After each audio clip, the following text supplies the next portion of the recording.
I pull into my parents' driveway, the snow falling in gentle flakes against the pristine colonial in suburban Arvada. December in Denver always brings this perfect snow globe effect, picturesque and cold in equal measure, much like the Matthews family Christmas tradition.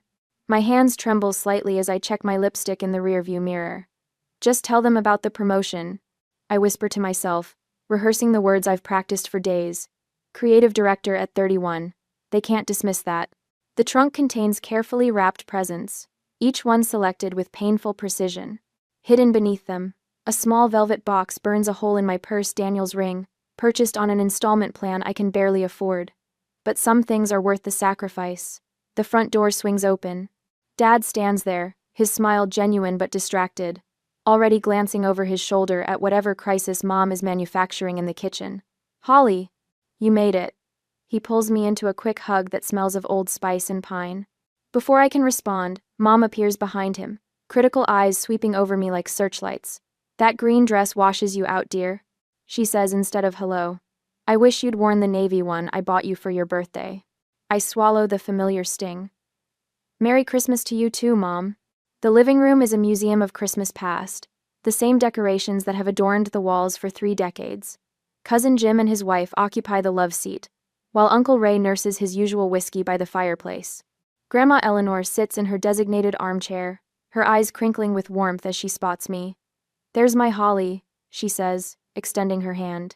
I navigate toward her, but Ethan intercepts, dominating the center of the room as he always does. Just secured financing for the North Office expansion, my brother announces, not bothering with a greeting. Orthopedic surgery is about to become the most profitable specialty in Colorado, mark my words. Chloe materializes beside him, designer handbag swinging from her wrist. Speaking of profitable, the firm made me senior associate last month. She extracts business cards from her wallet, passing them around like communion wafers. Youngest female senior associate in the history of Bergman and Walsh. I place my handmade family scrapbook on the coffee table. Hours of work, collecting photos, writing captions, preserving memories. Mom glances at it, then nudges it aside to make room for Ethan's medical journal. From her corner, Grandma Eleanor catches my eye and offers the slightest shake of her head. She sees everything, always has. Remember when you were 10? The memory surfaces unbidden as I accept a glass of wine from Dad. Mom standing in my bedroom doorway, pointing to Ethan's straight-A report card. Why can't you be more like your brother? High school graduation. My name called after receiving honors in marketing and design. The audience's applause drowned out by Mom's excited whisper to her friend. Ethan just got his medical school acceptance letter this morning. College graduation, marketing degree in hand.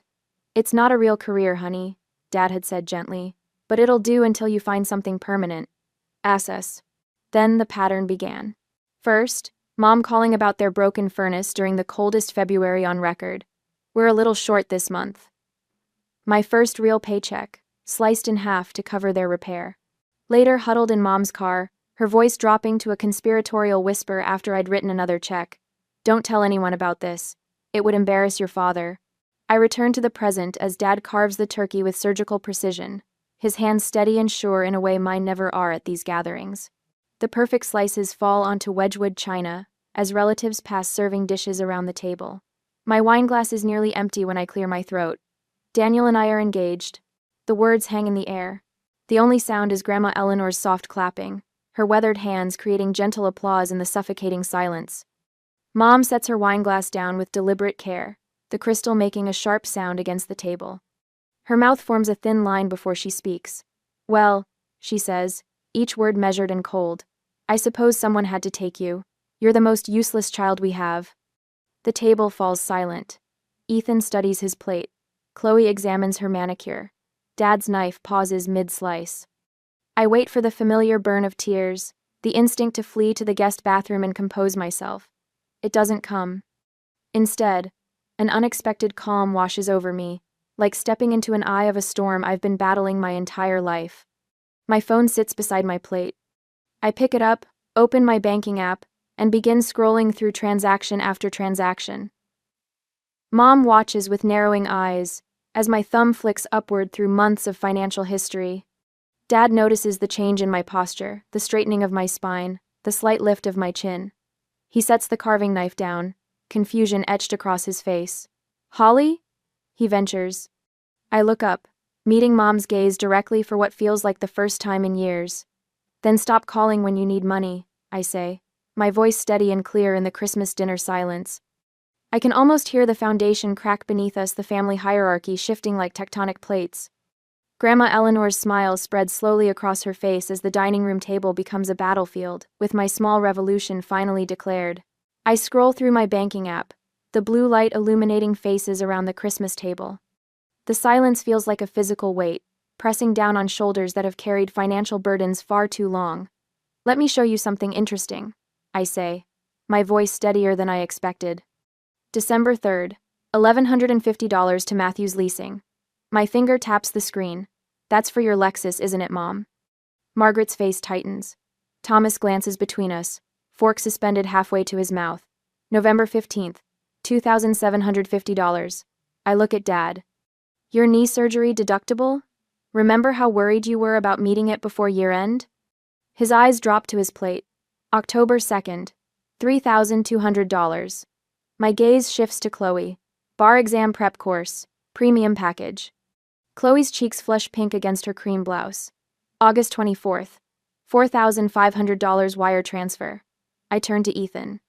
"Those lingering student loans that were keeping you from qualifying for your practice loan." Grandma Eleanor's hand covers mine briefly, a warm anchor in this storm of my making. 3 years of transactions. $42,000. The numbers burn on the screen like accusatory eyes, and not a single repayment. Margaret's wine sloshes dangerously close to the rim of her glass. "Families help each other. That's what we do." "Why?" "No, Mom. Families support each other. This was exploitation."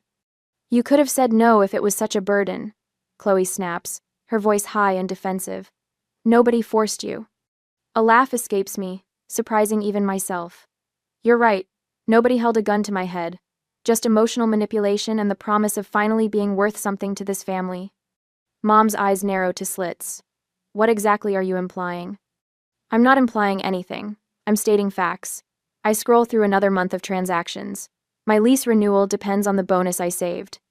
"The bonus you asked for half of last week for the bathroom remodel." Thomas looks genuinely shocked. "Margaret, you didn't mention—" "Daniel and I are taking night courses toward our MBAs." I continue, the words flowing now like a river breaking through a dam. "His teacher's salary barely covers our current expenses. This engagement ring?" I hold up my left hand where the modest diamond catches the light. "Installment plan. Because every time I save, one of you has an emergency." Margaret slams her palm on the table, rattling the silverware. "How dare you air our private business? When I tell everyone what you've done." "What I've done?" The question hangs between us. What exactly have I done, Mom? Supported this family while being treated like I'm nothing? The realization washes over me, crystal clear amid the wreckage of Christmas dinner. "I wanted you to see me as worth something." My voice softens, not from weakness but from the strange power of finally understanding. "But my worth was never going to come from you, was it?" I close the banking app with a decisive tap, the screen going dark. My purse sits beside my chair, and I gather it with careful precision, each movement deliberate. "The Bank of Holly is officially closed," I announce, a genuine smile spreading across my face for the first time all evening. Grandma Eleanor's whispered, finally, cuts through the stunned silence. Her weathered hands grip her napkin, eyes gleaming with something like pride. No dramatic exit needed, no tears or slam doors. Just the quiet dignity of walking away from the table, away from patterns established long before I had the language to name them. The front door closes behind me with a gentle click. The snow falls steadily now, covering the driveway in a fresh white blanket that my footprints disturb as I walk toward my car. Footsteps crunch behind me. Dad follows, his cardigan insufficient against the December cold. "Holly, wait." His breath forms clouds in the frigid air. Through the front window, I see Grandma Eleanor's firm grip on Mom's arm, preventing her from following. Inside, family members remain frozen in tableau around the abandoned turkey. My phone buzzes with a text notification. "Cousin Laura, call me tomorrow. I saw everything." "I'll talk to you later, Dad," I say, unlocking my car door. "Not tonight." The drive home feels strangely peaceful. No tears blurring my vision as I navigate the familiar streets. For the first time in years, I've stood my ground. The sensation is foreign, almost uncomfortable in its newness. Daniel waits in our apartment, understanding etched across his face before I even speak. A bottle of wine breathes on the counter, 2 glasses ready. Your mom called, he says, taking my coat. 3 times. I didn't answer. I pull out my phone, switch off notifications with a decisive swipe. First peaceful Christmas night in years. Daniel pulls me close, his teacher's sweater rough against my cheek. I've been waiting for you to see what I see. A text from Rebecca pops up before I silence the phone completely. Guest room ready just in case. Proud of you. Later, in bed beside sleeping Daniel, I stare at the ceiling. My holiday bonus remains untouched in savings. The weight of broken family relationships settles into midnight reflection, bittersweet but no longer crushing. Somewhere between liberation and loss, I find an unexpected moment of peace. The Bank of Holly is closed, and for the first time, I'm keeping the assets for myself. 2 days later, Margaret's email arrives at 6:43 a.m. on a Tuesday. I stare at my phone, still wrapped in mourning blankets, as the message loads with its lengthy list of recipients. Extended family, friends, even a few of Ethan's colleagues. The subject line reads, "Concerning Holly's betrayal." My stomach turns to concrete as I scan her carefully crafted paragraph about my shocking Christmas behavior and abandonment of family values. The words slice through my morning calm like paper cuts small but surprisingly painful. After all we've sacrificed, she writes. Our daughter has chosen selfishness over family loyalty. Daniel's arm wraps around my waist. You knew this was coming, he whispers into my hair. Remember what Dr. Levinson said in therapy. Their reaction isn't your responsibility. The phone buzzes again. Chloe this time, her name flashing on my screen like a warning light. Holly, how could you? Her voice breaks with theatrical precision. Mom can barely get out of bed. I've had to take a personal day from the firm. She keeps asking what she did wrong. I press the phone to my ear, listening as Chloe describes calling our mutual friends, her voice dropping to a tearful whisper. Everyone's shocked by how you've abandoned us. That night, Dad calls. The familiar ringtone jolts me awake at 11:37 p.m. Your mother doesn't know I'm calling, he says, his voice smaller than I remember. She's having a hard time, Holly. Dad, I just want to understand what happened at Christmas. You've always been our rock. The truth hovers on my tongue. I was never their rock. I was their ATM. Later that week, my phone lights up with a notification from the Denver Business Journal. Matthew's named youngest creative director at Altitude Marketing. The article mentions my innovative approach to client retention and remarkable industry trajectory. My office fills with congratulatory emails while my personal inbox remains a battleground of family allegations. You should see this, Daniel says one evening, sliding a spreadsheet across our kitchen table. We've just returned from meeting with his financial advisor, who outlined investment options I'd never considered possible before. Options that exist only because I stopped bleeding money into my family's accounts. What am I looking at? Every loan you've given your family in the last 3 years. Dates, amounts, supposed purposes. Daniel's finger traces the total at the bottom. $42,635. I blink at the number, at once both smaller and larger than I'd imagined. Small enough to wonder where it all went, large enough to have been the down payment on a home. When cousin Laura's wedding invitation arrives, I decline without explanation. The power in that single checkbox, regretfully unable to attend, feels like a small revolution. Thursday's lunch hour finds me at Copper Kettle, my favorite downtown cafe. The spring sunshine streams through plate glass windows, warming my favorite corner table as I spread marketing briefs beside my sandwich. My phone sits face down, a newly established boundary. The cafe door swings open, bell chiming softly. I don't look up until I sense someone hovering at my table. Mom stands there, Chloe half a step behind. Mom's eyes are rimmed red, her makeup carefully applied to enhance the appearance of exhaustion. Chloe clutches her designer handbag like a shield. Holly, Mom says, her voice pitched just loud enough to turn heads. We need to talk.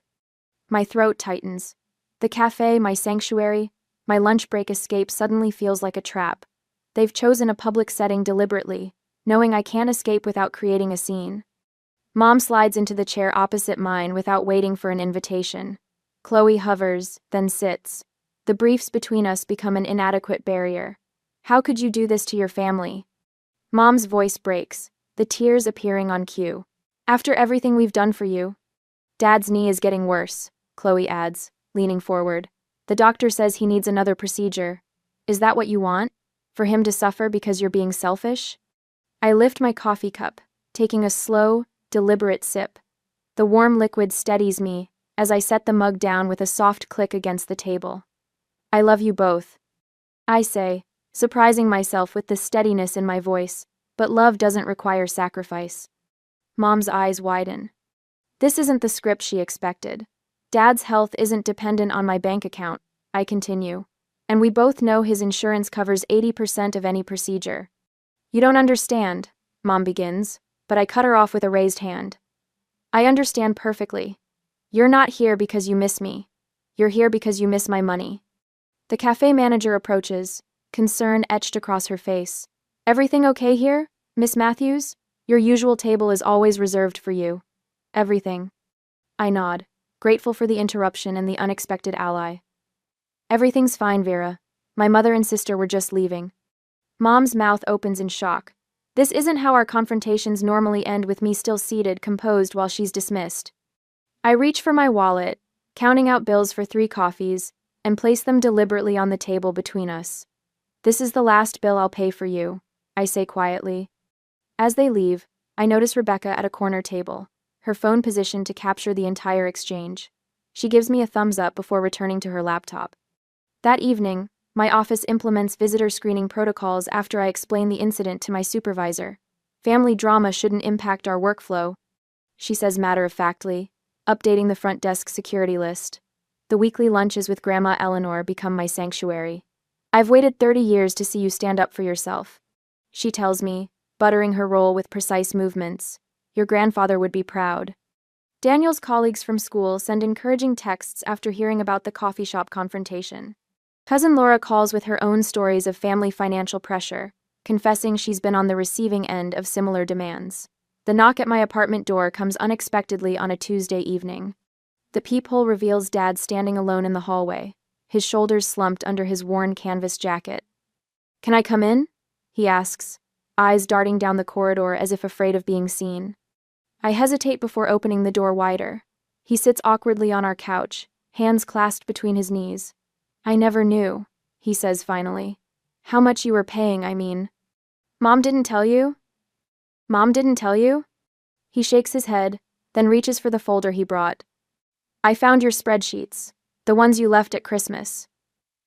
He opens it, revealing organized columns of numbers. She told me these were just small birthday gifts you'd given us. I sit beside him, turning pages to show the real amounts. His face crumples as he sees the total. I'm going back to work, he says suddenly. Full-time engineering again.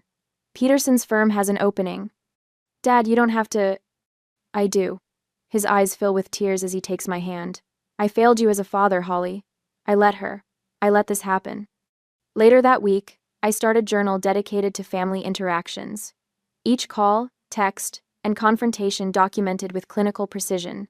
Financial records organized by month and purpose. Text messages backed up to secure cloud storage. I create an email folder labeled Family Boundaries and file away every message from Mom and Chloe. The very act of organization feels like reclaiming power. Our wedding planning proceeds without the financial strain I'd expected. The venue deposit clears without emptying my account. The caterer's contract doesn't require me to skip lunch for a month to afford it. When the engagement party invitations go out, 2 names are conspicuously absent from the guest list. Dad calls to confirm he'll attend. Grandma Eleanor promises to bring her famous lemon squares. The evening before the party, my doorbell rings. The security camera Daniel installed shows Mom standing outside, clutching a large manila envelope to her chest. My hand hovers over the doorknob. Behind me, our apartment glows with pre-celebration warmth. Daniel arranges appetizer platters in the kitchen, humming softly. The doorbell rings again, more insistent this time. My fingers curl around the cold metal of the knob as I weigh the choices before me. I open the door but position myself firmly in the threshold, blocking entry. The last boundary I have left. Holly. Her voice carries that familiar note of wounded dignity. May I come in? I'm preparing for my engagement party tomorrow, I say, not moving. What's this about? She extends the envelope with a trembling hand. I found these while cleaning out the attic. I thought you might want them. I accept the package, my curiosity winning over caution. Inside are childhood photographs I've never seen me at 6 blowing out birthday candles, 10-year-old me clutching a science fair ribbon, teenage me in my first formal dress. Remember how happy we were? Mom's voice softens, eyes misting strategically. Before all this, unpleasantness. I thumb through the photos, feeling that old familiar pull, that hunger for proof that I belonged. The family is falling apart, Holly. Her hand reaches for my arm but stops short when I step back. Your father is devastated. Ethan barely speaks to us. Chloe cries herself to sleep. I say nothing, which unsettles her more than any response. Dr. Williamson has agreed to host a family counseling session next Tuesday. She produces a business card from her purse. Everyone's committed to attending. Even Grandma Eleanor thinks it's a good idea. I recognize the manipulation instantly. Grandma would never. It's the same tactic Mom used when I was 16, convincing me Dad had approved my babysitting the neighbor's kids 3 nights a week, money that somehow always ended up covering Chloe's dance lessons. Thank you for the memories, I say, tapping the envelope against my palm, but this doesn't change anything. Holly, please. I appreciate you thinking of me. My voice stays measured, something new I'm still getting used to. I'll consider the counseling, but right now I need to prepare for my engagement party. Her mouth tightens at the mention of the event she wasn't invited to. Your father misses you. Dad knows where to find me. He's welcome anytime. I begin closing the door, slowly but firmly. I need to go now. The door clicks shut, and I lean against it, breathing deeply. No tears, no racing heart, just quiet certainty. Daniel emerges from the kitchen, wiping his hands on a dish towel. You okay? I hand him the envelope. Trip down memory lane, courtesy of Margaret Matthews. We spread the photos across our coffee table. Daniel sits cross-legged on the floor beside me, studying each image with historian's eyes. Notice anything? He asks after a while. I shake my head, still caught in memories of the moments captured. His finger points to photo after photo. You're always on the edge. Here, Christmas morning, Ethan and Chloe center stage unwrapping presents. You're practically off frame. Your high school graduation, you're half hidden behind your dad. Family vacation, you're taking the picture instead of being in it. I stare at the evidence arranged before me, patterns emerging like constellations. And this one. Daniel taps a photo of me at 16, standing beside Mrs. Peterson's twins. Isn't this when you started babysitting? 3 nights a week, $20 per night. The memory crystallizes. Mom said they needed help at the time. Which became Chloe's dance competition fees. Daniel's voice holds no judgment, just quiet observation. Which became your parents' anniversary trip? Which became the Bank of Holly. I gather the photos, seeing them now for what they truly are, not treasured memories but evidence of systematic exclusion. I reach for my laptop.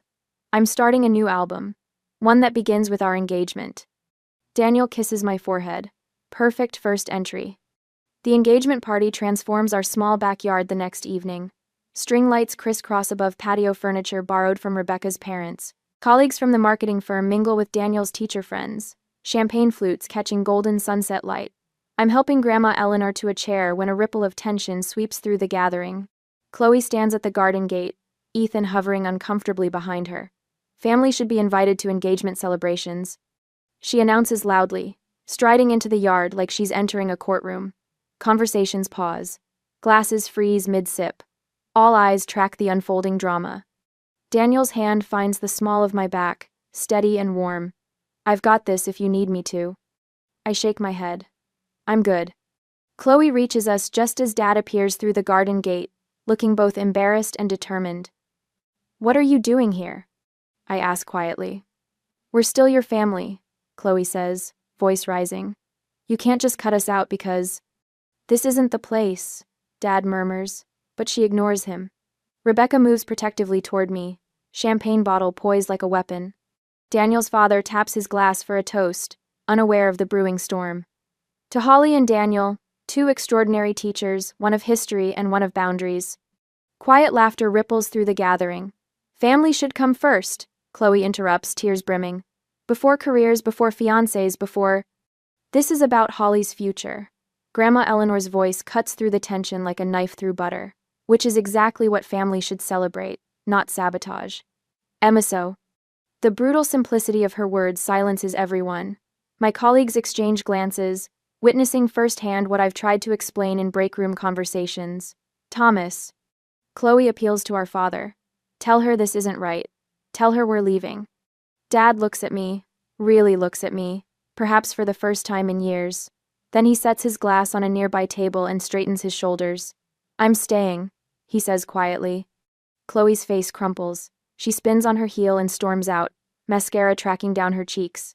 Ethan remains frozen in place, his expression unreadable. The party gradually resumes, though now peppered with whispers. Mom's absence becomes a topic of speculation that I neither confirm nor deny. Later, as dusk deepens into night, Ethan approaches me by the dessert table. Could we talk? He asks, hands jammed in his pockets. We move to a quiet corner of the yard. He pulls an envelope from his jacket and hands it to me. I never realized what was happening, he says, voice low. Not until Dad showed me your spreadsheet. Inside the envelope is a check for the exact amount I paid toward his student loans, plus interest. I'm also taking over Dad's medical bills going forward, he continues, starting with the physical therapy for his knee. I study my brother's face, searching for the competitive edge that defined our childhood interactions. It's absent, replaced by something that looks remarkably like shame. Why now? I ask. Because I saw what it cost you. His eyes meet mine. And because for the first time, I saw what it cost Dad to let it happen. We talk for 20 minutes, our first genuine conversation in years. That night, Dad texts that Chloe called him in tears. The next morning, Ethan emails that he's refused to support Mom's version of events when she called demanding he take sides. 3 cousins and an aunt reach out directly to me, instead of filtering through Mom. Dad mentions he's starting financial counseling. And in a final irony that would be funny if it weren't so sad, Rebecca reports from her mother's bridge club that Margaret Matthews has stopped attending social gatherings, claiming illness when the real ailment is the shifting of support systems she once controlled with absolute authority. The photos Mom brought sit in a new album now, labeled The Past, but they're contextualized with my spreadsheets, my documentation, my truth. Beside it sits a thicker album labeled The Future, beginning with pictures from an engagement party where I stand firmly in the center of every frame. Weeks later, the wedding invitation sits on my desk, cream-colored cardstock with golden lettering, no mention of the mother of the bride. 6 weeks of planning without Margaret's input, and I've never felt more at peace with a decision. My phone vibrates again. The 3rd time in an hour. Holly, please call. My blood pressure is through the roof. Mom's text glows on the screen, a familiar manipulation that once would have sent me rushing to her side. I set the phone face down and return to my seating chart. Daniel appears in the doorway, his face tight with concern. Your dad called. Says your mom's really struggling with being excluded. She's not excluded, I remind him, tapping my pen against the chart. She's just not in charge. I know, but... But what? I look up, meeting his worried eyes. Your dad says this might be her last chance to make memories with you. As your mother. The old guilt rises like floodwater, threatening to drown my resolve. I close my eyes, counting backward from 10, a technique my therapist suggested. She's 58, and perfectly healthy, except when she needs leverage. I say finally. This is exactly what she did before my graduation, my promotion party, and every important moment of my life. Daniel nods, understanding dawning in his eyes. He's caught between supporting me and the natural desire for peace, just as Dad has been for 30 years. Later that evening, Daniel's mother calls, her voice uncharacteristically hesitant. Holly, dear, I ran into your mother today at Williams-Sonoma. My stomach tightens. Let me guess, a completely accidental meeting? She was quite upset. Said she's being excluded from her only daughter's wedding. A pause. Is everything all right between you two? I explain as simply as I can, omitting the financial details but emphasizing the boundaries I've established. By the time we hang up, she sounds uncertain but supportive. Daniel watches me from across the kitchen. She got to my parents. That's just the beginning. I say, surprising myself with how calm I feel. Chloe texted earlier. 3 photographers suddenly can't make our date, despite signed contracts. He frowns. That's not a coincidence. No, I agree. It's war. The next morning brings worse news. Our venue coordinator calls, apologetic but firm. There's been a catastrophic plumbing issue at the hall. We have to cancel all events for the next 3 months. Officially, we've lost our venue. I sit in stunned silence as Daniel takes over the call, his teacher's voice steady and practical as he asks about deposits and recommendations. When he hangs up, I whisper what we're both thinking. My mother. You can't know that for sure, he says, but his eyes tell me he believes it too. That night, I curl into myself on our sofa, watching as Daniel makes calls, sends emails, attempts to salvage what's left of our wedding plans. Maybe I should just give in. I say finally, the words bitter on my tongue. Let her help with the wedding. It would be easier. Ka. Rebecca appears in our doorway 20 minutes later, summoned by Daniel's SOS text. She drops onto the couch beside me, her face fierce with determination. This is exactly why you stood up to them, she reminds me. The moment you show weakness, they pounce. She pulls out her laptop. My client owns a vineyard outside Boulder. Small, private, and available because their daughter's wedding was last weekend. 3 days later, we stood on a hillside overlooking rows of grapevines. The sun bathes everything in golden light, and a small stone building with a red roof nestles against the hillside. It's perfect, I whisper, and for the first time in weeks, the tightness in my chest eases. My marketing colleagues rally around me, their industry connections securing last-minute vendors. I spend one entire evening addressing invitations by hand, each one carefully selected. When I reach the envelopes for Mom and Chloe, I include a note card that took me hours to compose. I would welcome your presence at our wedding under these conditions. Respect my boundaries, cause no drama, attempt no control. These terms are non-negotiable. With love, Holly. The wedding day arrives wrapped in sunshine. Dad walks me down the aisle, his steps steadier than they've been in years. His engineering job has returned color to his face and confidence to his posture. Grandma Eleanor sits in the front row, occupying the space traditionally reserved for the mother of the bride. Mom and Chloe sit 3 rows back, both wearing expressions of careful neutrality. Daniel's parents embrace me with genuine warmth before the ceremony, his mother whispering, "We're so proud to welcome you to our family."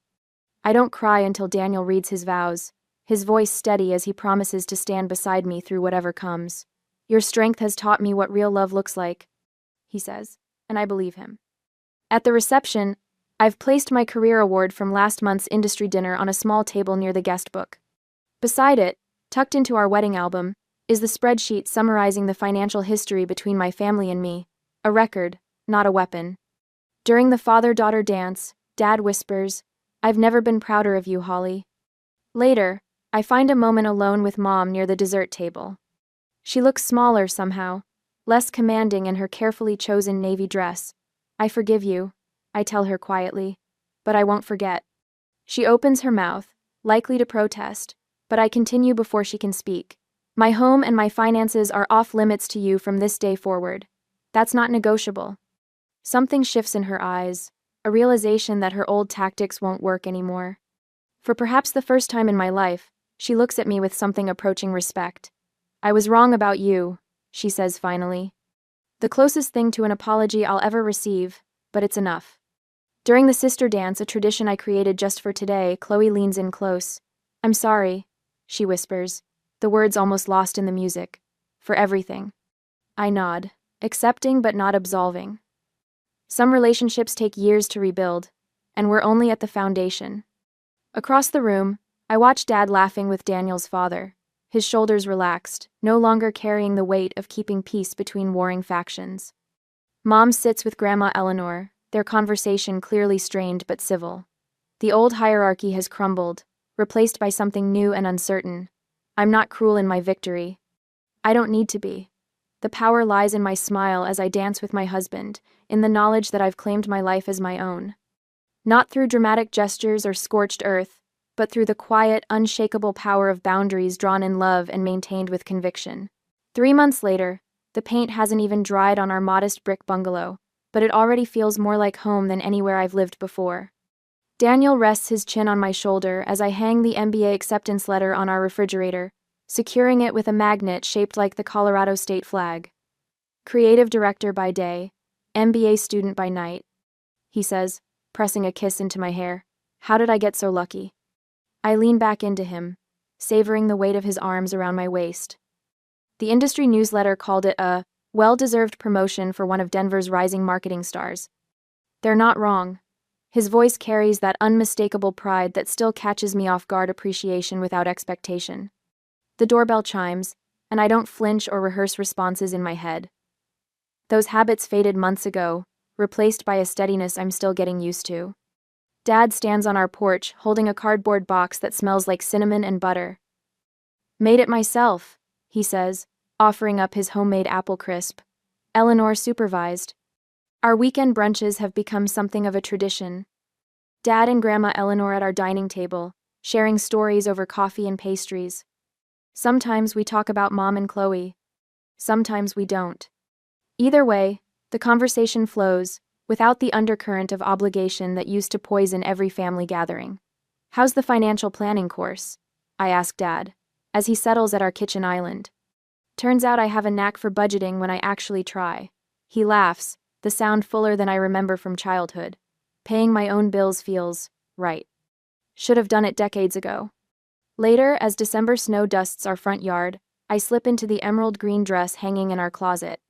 The fabric catches the light differently now, or perhaps it's just that I wear it differently, without the weight of anticipated criticism. Beautiful, Daniel says from the doorway. I don't argue or deflect. Thank you. Our first Christmas in the new house bears no resemblance to the holidays of my past. We've created our own tradition: cinnamon rolls for breakfast, presents opened slowly with Christmas jazz playing in the background, no rigid timeline or performative perfection. When I open the door for Dad's arrival, I don't brace myself. I don't calculate how much money I might need to spend to earn his approval. I simply welcome him into our home. Merry Christmas, Holly. He hands me a small package wrapped in Sunday comics, his new signature style since he started living on his own terms. The word no comes easily these days.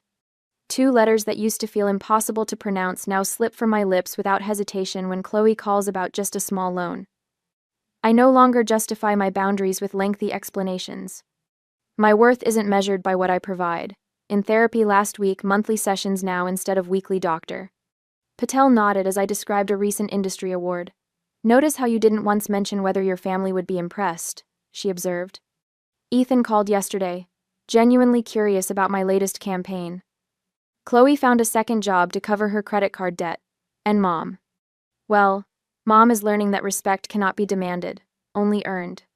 Last Tuesday, Jessica, a junior copywriter at the agency, lingered after our team meeting, her expression a mirror of my former anxiety. My parents expect me to fund my brother's startup, she confessed. Instead of platitudes, I shared my story without bitterness, then gave her the book that changed everything for me. Boundaries, with my inscription inside. Some cycles deserve to be broken. The family scrapbook sits on our coffee table, no longer a desperate plea for validation. New pages chronicle our wedding. This house, professional milestones. The final photo shows Dad, Grandma Eleanor, and me at Thanksgiving, genuine smiles replacing stiff poses. The remaining pages wait empty, labeled simply, future memories. When the invitation to Christmas Eve dinner went out to Mom, it came with clear conditions: respect, authenticity, boundaries.